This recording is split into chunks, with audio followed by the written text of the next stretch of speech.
Good morning. Good morning. I'm Sandy Moore, and I'll be your online worship leader today. During the service, we recommend that you have your Zoom screen set to speaker view.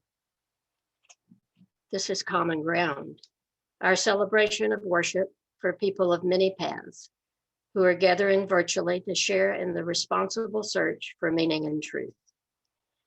Pathways is a warm and open community where all who come with open minds and kind hearts are welcome, regardless of ability, race, gender identity, or sexual orientation. If you're visiting with us today, we welcome you to our virtual service and hope you'll visit us in person when we can be together again. Please feel free to introduce yourself in the chat, to send a note about your visit or ask for more information about Pathways. Email office@pathwaysuu.org. We hope that all who join us today find this a safe online place to worship. Before we start our service today, I'd like to call on our board president, Alec Winter, to make a special announcement. Good morning, everyone. Glad to see you all here this morning. Glad to see the weather warming up. I do have some very sad news to share with everyone. If you haven't heard, yesterday, longtime member of Pathways, Ellen Davis, passed away. I saw a lot of people had reached out during the cold time to her to make sure she was doing well. It was very encouraging to see the love poured out towards her. And so it's very sad for me to make this announcement, as we were together and on my path many times while I was here. So now I'm going to hand things over to Glenn Weber to say a few more things about Ellen.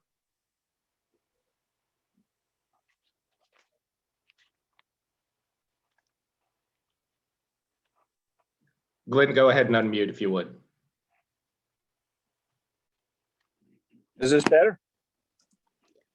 Can you hear me? Yes. Okay. Apologize, I just lost my internet and I'm trying to pull up this prayer.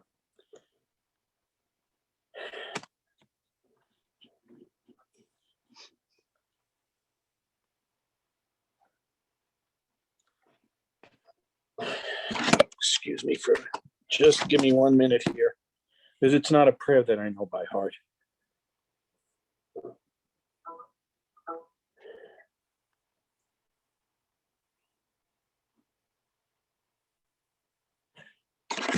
I will, you won't see me, but I will, because I'm going to have to switch screens here.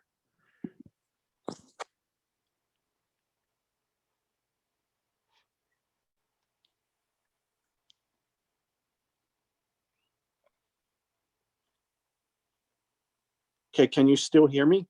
Yes. Okay, thank you.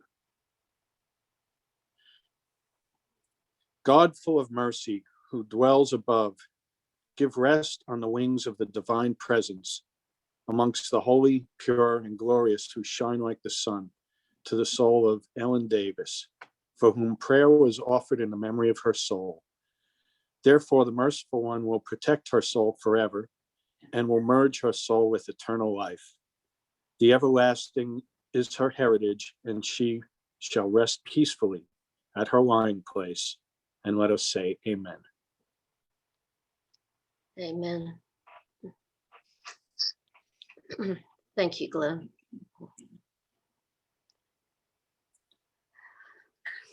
As we move into our service, you'll see some elements that may resonate with memories of every member of our beloved community being important, and Leave it. how we miss each one, and have many special memories of those that we have lost. Kamala Ledbetter will introduce the first song of today's service. Our gathering song this morning is Come, Come, Whoever You Are. The lyrics, part of a poem by Rumi, are appropriate during this month in which we're addressing the theme, Beloved Community. This song speaks of a caravan not of despair, but one of acceptance, love, and compassion. Come, come, whoever you are, wanderer, worshipper, lover of leaving, ours is no caravan of despair. Come yet again, come,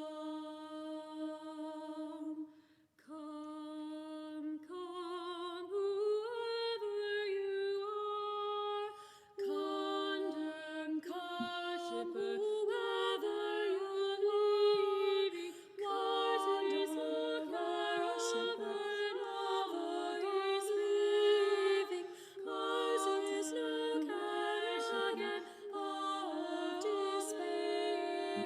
Come yet again, whoever you are, condemned, worshipper, whoever you leaving, ours is no caravan of disbelieving.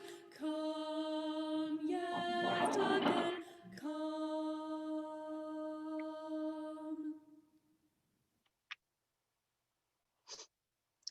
As we virtually light our chalice this morning, please join me in these words by Jennifer Grayson. We come together every week, bound not by a creed or a mutual desire to please one God or many gods.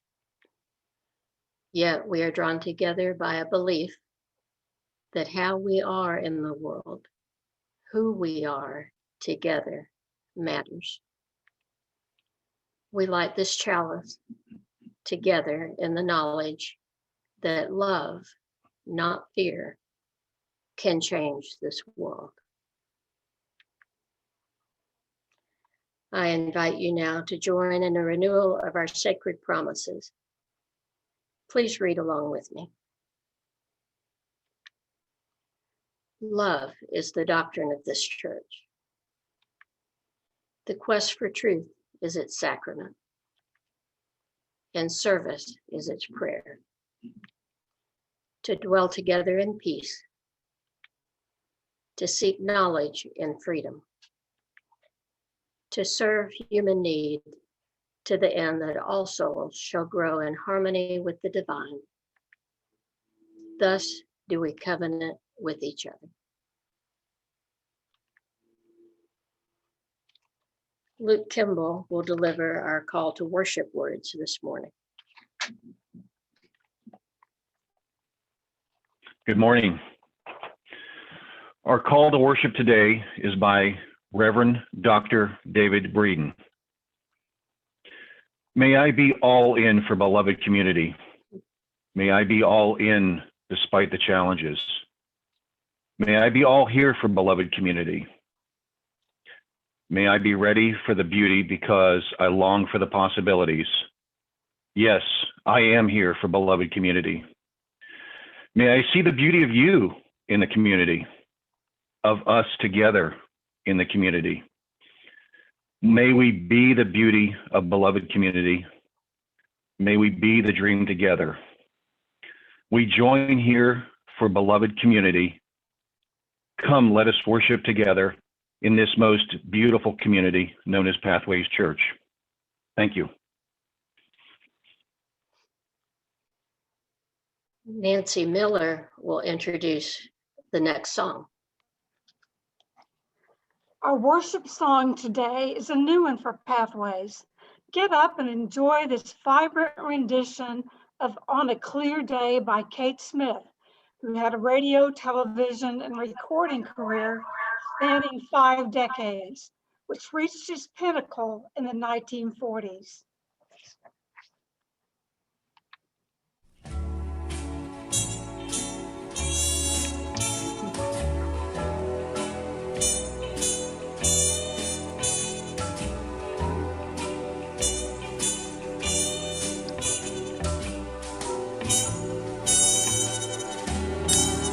On a clear day, rise and look around you,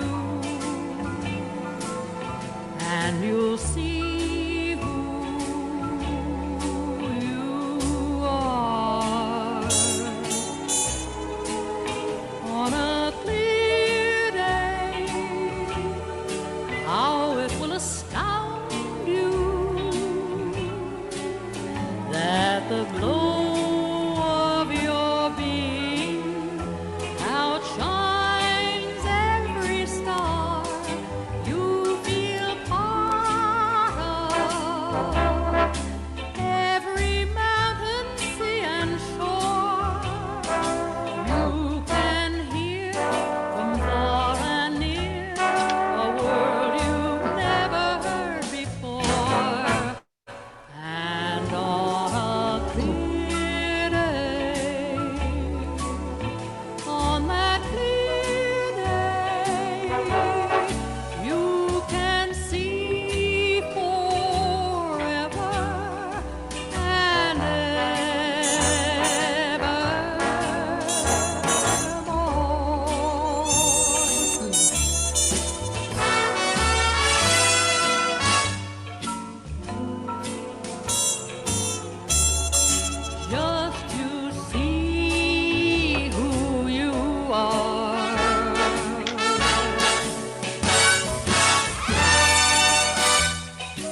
In our beloved community, which is lay-led, volunteers take care of everything.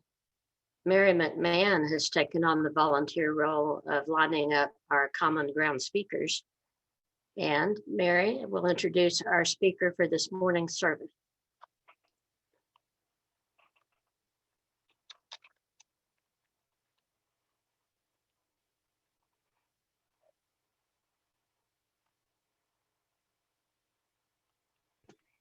Our speaker today is Barb Heptig. Barb has been studying the Enneagram for over 15 years. She was introduced to the Enneagram by Susan Stabile, a master Enneagram teacher and founder of Life in the Trinity in Dallas, Texas. Barb was born in Kansas, where she received her law degree from Washburn University of Topeka, Kansas. She moved to Texas and practiced law from 1978 at various places, including the United States Department of Labor, the United States Courts, a large law firm in Fort Worth, and as an assistant city attorney for the city of Arlington. In 2008, she entered the Bright Divinity School and graduated with a Master of Divinity in 2012. She completed all the requirements to be ordained in the Presbyterian Church, but is not ordained by choice. She graduated from Heart Paths in 2018 and is a spiritual director. She lives in a low-income minority neighborhood where she is a trap, neuter, return caretaker for feral cats. She is the chair of the board of directors of LGBTQ Saves, a nonprofit created to foster the well-being of LGBTQ youth and allies. She is semi-retired from the practice of law and is a stained glass artist. She describes herself as a feral Christian. And now we welcome Barb Heptig to our virtual pulpit. Good morning. It's good to be with you this morning. Can you hear me? Yes. Barb. Okay. Yeah. My title for this morning is The Enneagram and the Beloved Community, because the Enneagram can be a significant tool in assisting with community relationships. Normally, when we talk about the Enneagram, we are focusing on what is my number. However, a truer understanding of the Enneagram comes from exploring a more basic seminal question, which is, what am I? Or more importantly, what am I not? Everyone has a personality. It's impossible to not have a personality. However, the concept of personality with a capital P is fundamental to studying the Enneagram. Your personality with a big P is not who you are, but it has been showing up since you were 5. Without an understanding of how personality and how it is formed, knowing your number is practically meaningless. For example, knowing that something is called angisol tells you nothing. It is in learning about the building blocks and production process that one begins to know what angisol really is. I will focus on the Enneagram teaching of personality and its importance this morning. But first, a short introduction into the Enneagram for those of you that might not be familiar. Slide, please. We are born to change in a universe that is ever changing. As the Greek philosopher Heraclitus of Ephesus said 2,600 years ago, change is the only constant. If we are born to change, the first change becomes change from what to what. The Enneagram gives us a tool we need. As you can see, there are 9 different ways of being in the world. We seem to do the same things, but there are 9 different ways of taking in information and motivating behavior. And our behavior is predictable based upon our Enneagram number. The Enneagram is 3,000 to 4,000 years old, and it is ancient wisdom, but it was not it was an oral tradition until the 70s. Slide, please. One of the questions that comes up is, why should we study the Enneagram? There are 3 community-based reasons to study the Enneagram. What used to work isn't working anymore. We desire to get along better with people, and we desire deeper conversations with people. The Enneagram is a tool for understanding and for transformation. Slide, please.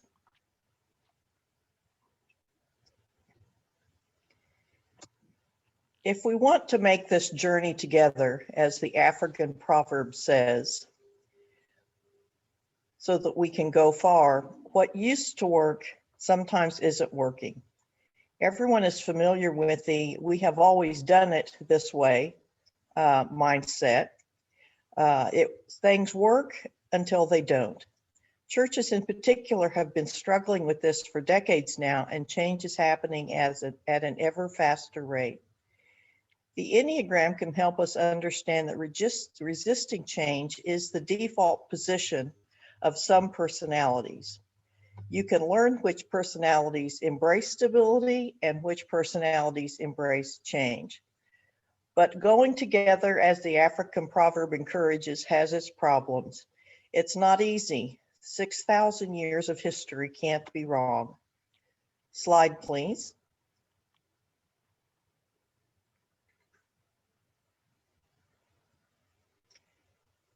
Why the Enneagram? Well, we'd like to get along better with each other. We don't know how to do that on a deeper than surface level with most people. It's very few people that we get to know on a deeper level. Up until my 40s, I thought everyone saw the world the same way I did, and thus I judged everyone according to my own opinions. Just last week, my daughter was complaining about my son. She doesn't understand why he isn't doing more with his life. So how did the Enneagram help her? With a little help from me.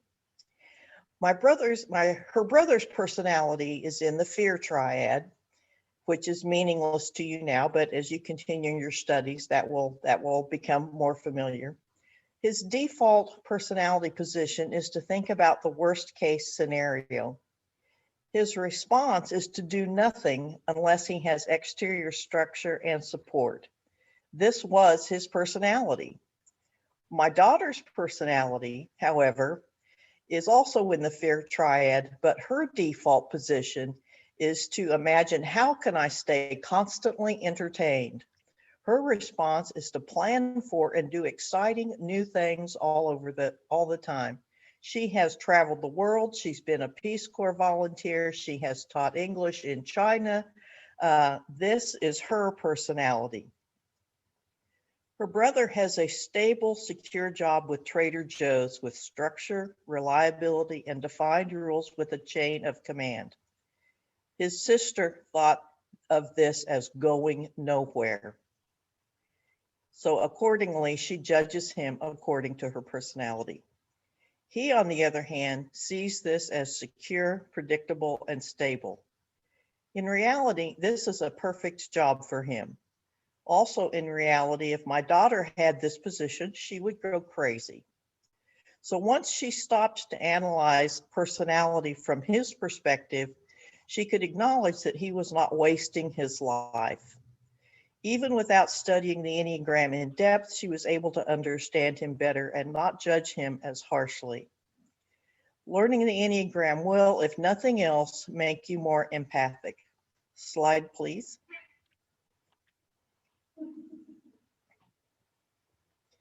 Another reasons for communities to study the Enneagram is we'd like deeper relationships.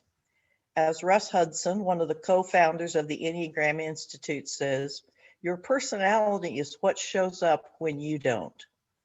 I used to have a friend. She was friendly enough, but her idea of conversation was to disagree with everything you said. That was her personality showing up. Everything for her was an opportunity to disagree. It's no surprise her boyfriends didn't stay around long. One of them even spoke with me about it, wanting to know if she was the same with me as she was with him. When I assured him that she was, he was relieved. He thought that she was just that way with him. Needless to say, that relationship didn't last. To be in a relationship with her was exhausting. One day, I just decided to agree with everything she said.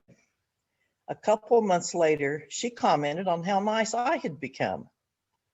Apparently, my personality had been just as tiring to her as hers was to me. After one particular tiring conversation, I suggested she see a therapist. She hung up on me. I was so exhausted, it was a relief to not engage with her. We haven't spoken to this day.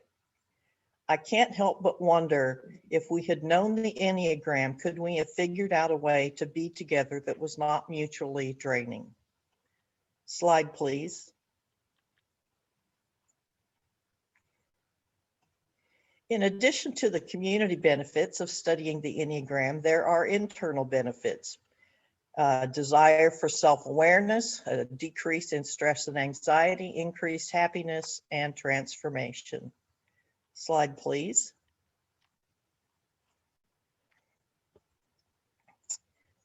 You'll see on the screen that this is a quote from St. Paul, that I do not do what I want, but I do the very thing I hate.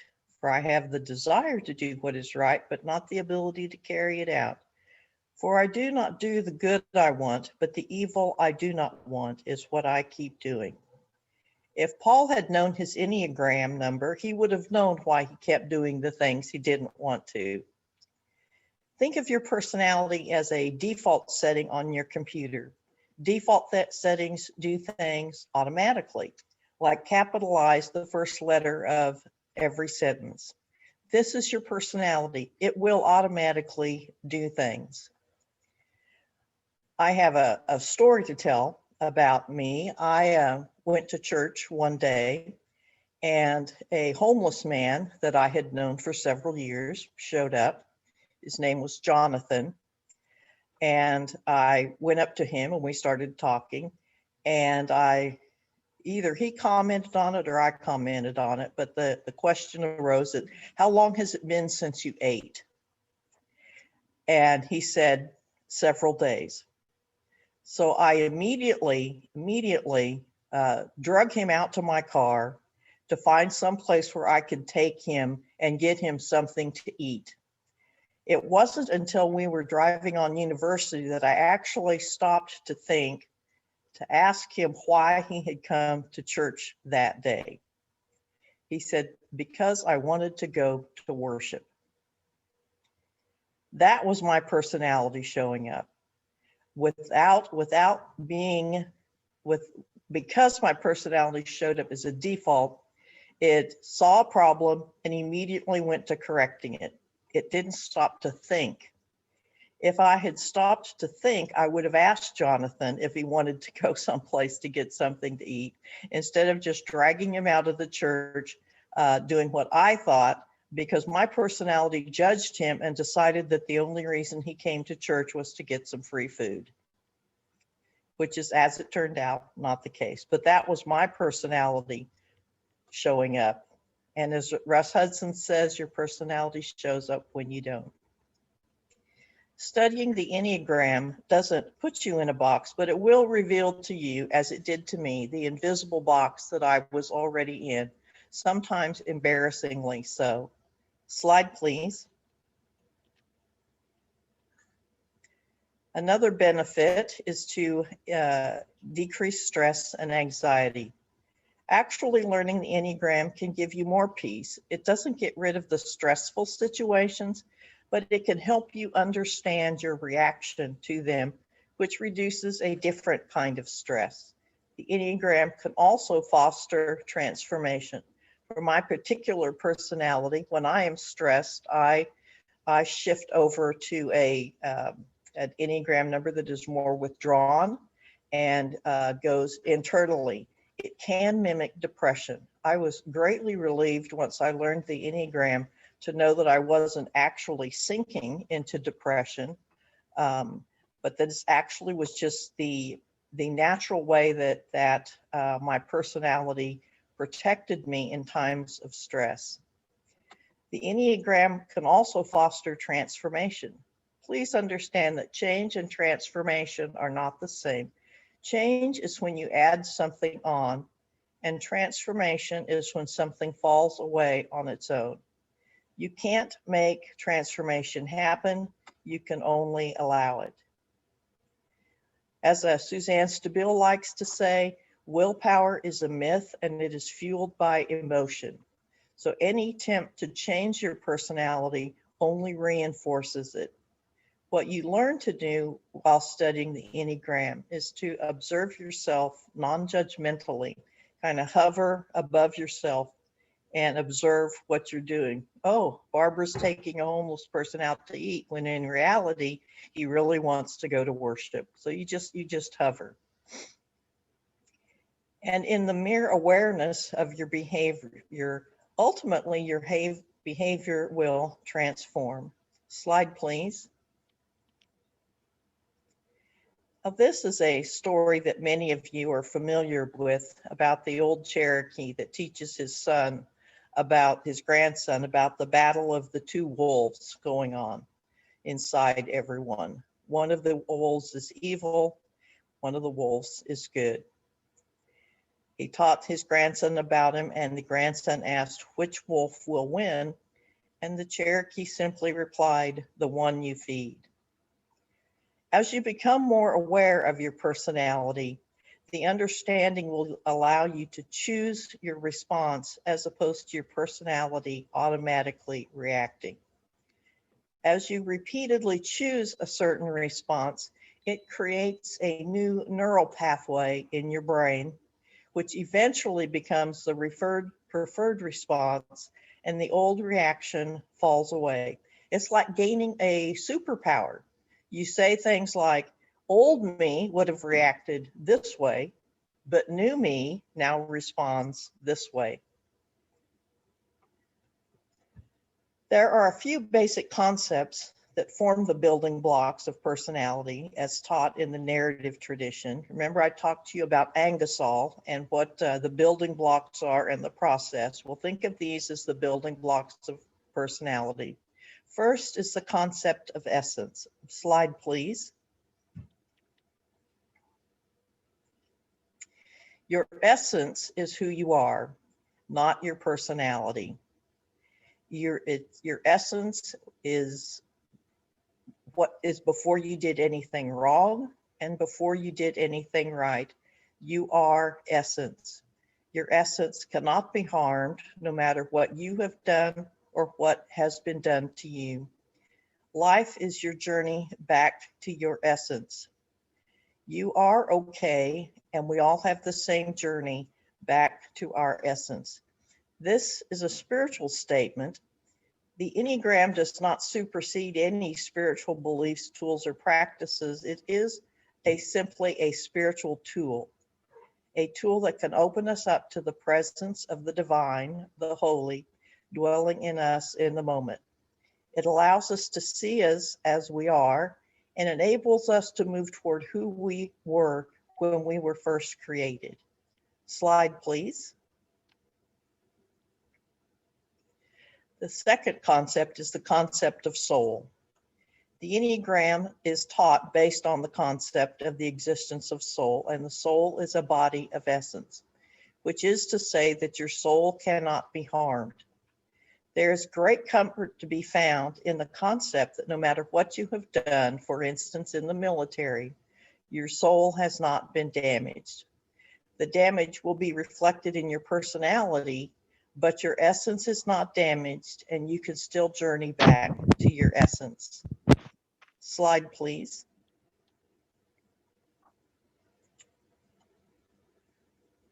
Personality then is the layers we put on to survive in the world, whether we put them on intentionally or unintentionally. We become what we are told to be by culture and society. We put on what works to get what we want, and we move away from what doesn't work. Many traditions refer to this as the creation of the false self. In this process, our soul or essence is still there, but asleep, unactivated, or covered up by the layers of personality. Slide, please. The second half of life is about removing the layers of personality. The first half of life, we put personality on. The second half of life, we take it off.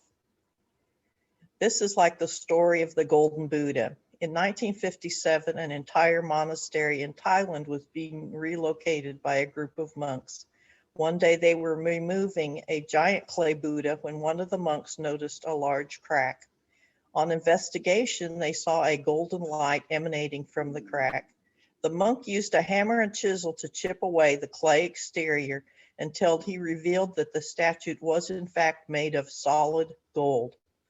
The historians believe that the Buddha was covered in clay by Thai monks several hundred years earlier to protect it from an attack by the Burmese army. In the attack, all the monks had been killed, and it wasn't until 1957 that this great treasure was actually discovered. It's almost 10 feet high and weighs 6 tons. Imagine how much clay is covering up your essence. My hope, and the hope of all Enneagram teachers, is that by knowing the Enneagram, people will put on less personality in their first half of life and thus have less to take off in the second half of life. Next slide, please. Your personality is set by the age of 5. This is me as a child. Not really, but that's what I imagine I would have looked like. In my family, our house was a story and a half. The child's bedrooms were on the second floor, and my mother never came upstairs. I mean, never came upstairs. So what would drive me to organize all my toys on my toy shelf and keep my half of the room picked up? My sister's half of the room looked like a bomb went off. By that age, my personality had already set in. I was a perfectionist, or as you can learn later, Enneagram core personality number 1. It's thought to be partly genetic and partly environmental. I don't know how mine could have been environmental because no one ever told me to organize my toys like that, but I did. It's also true that your personality taps you on the shoulder every 10 seconds. I can't drive down the highway with thinking of things I could improve or things that could be done better. Next slide, please. So what if we knew about the Enneagram and knew about personalities? I had a craft thing that I did with some middle schoolers several years ago. And I gave them each a tile, exactly like the tile you see here, except it didn't have anything on it. And I had drawn a cross on it in the shape that you see this cross. And then I gave them an assortment of little squares. Now the tile here shows triangles, but these were little squares because I thought it'd be easier for middle school students to do little squares. So these are like 5th and 6th graders. What I noticed in watching them was how differently they approached the problem or approached the opportunity to create a tiled cross for Father's Day. One boy decided on his design and his squares that he was going to use immediately and went to getting it done and never deviated from his original design. Another child, however, watched what other people were doing, and at first he would imitate some of them, and then he would scrape it off, and then he would start over again, and then he would scrape that off. And it finally got to the point that as we were getting to the end, I had to tell he could no longer scrape off what he was doing and start over again based on what he thought other people were doing. As you can see, the differences in personality were pretty staggering. So that is personality. That is why it is important in Enneagram. And that is how it can benefit people in community and benefit people individually. I want to thank you for having me here and allowing me to introduce you to the concept of personality in the Enneagram and community. Thank you. Thank you, Barb. As you can tell from Barb's remarks today, the study of the Enneagram is a complex study. Barb is going to come back as a guest speaker in our Mystic Path sessions in March and April. If you'd like to find out more about the Enneagram, please join us March 11th and April 8th at 7 p.m. and look for the link to Mystic Path in your Pathways newsletter. As we extinguish our virtual chalice today, please join me in these words by Helen Keller. Alone, we can do so little. Together, we can do so much. Stan Ruskowski will introduce our final song this morning. Our closing song is a longtime Pathways favorite. It encourages all to get up and dance. And my wife, Lois, who passed away a year ago tomorrow, never heard it without getting up and dancing, as you probably remember. Let's enjoy Let It Be a Dance. We do. Thank you, Stan. Thank you.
We hope that each of you on your individual path through the joys and questions of life found some common ground with your fellow travelers today.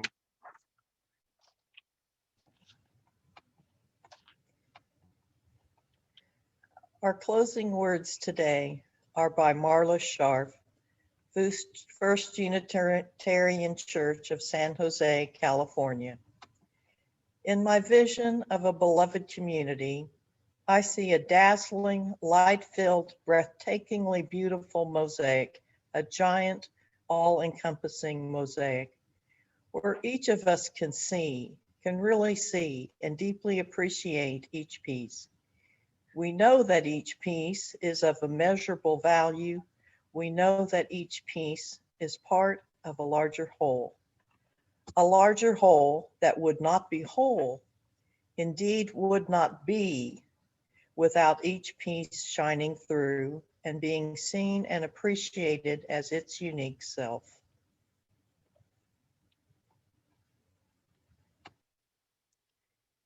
Our thanks again to Barb Heptig and to all of you who participated and those of you who joined in our Zoom service today. Now we invite you to unmute your microphones, turn on your video, and stick around for a few minutes to visit. Barb will be with us for a while, so I invite you to talk about her presentation. The adult groups will start at 11:30. I unmuted it. I'm gonna mute.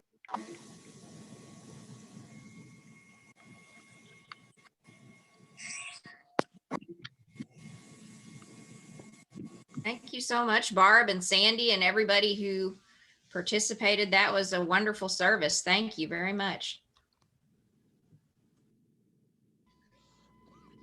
I agree.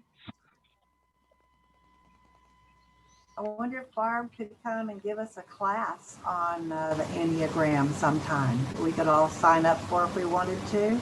Oh, yeah. That's a That'd great be awesome. idea. Would you do that, Barb? Yes, what I'm hoping is I'll do the 2 classes on the Mystic in March and April, and those will once again set the building blocks for the penultimate class, which is Know Your Number. So if the church would like to schedule the Know Your Number after we've covered 2 more issues in March and April, I would love to teach it. Okay, that'd be great. I'm going to be out of town for the April one, though. I don't know if they can record it, but Yeah. Yeah, Yeah, that'd probably be good. yeah. I was just hoping there would be interest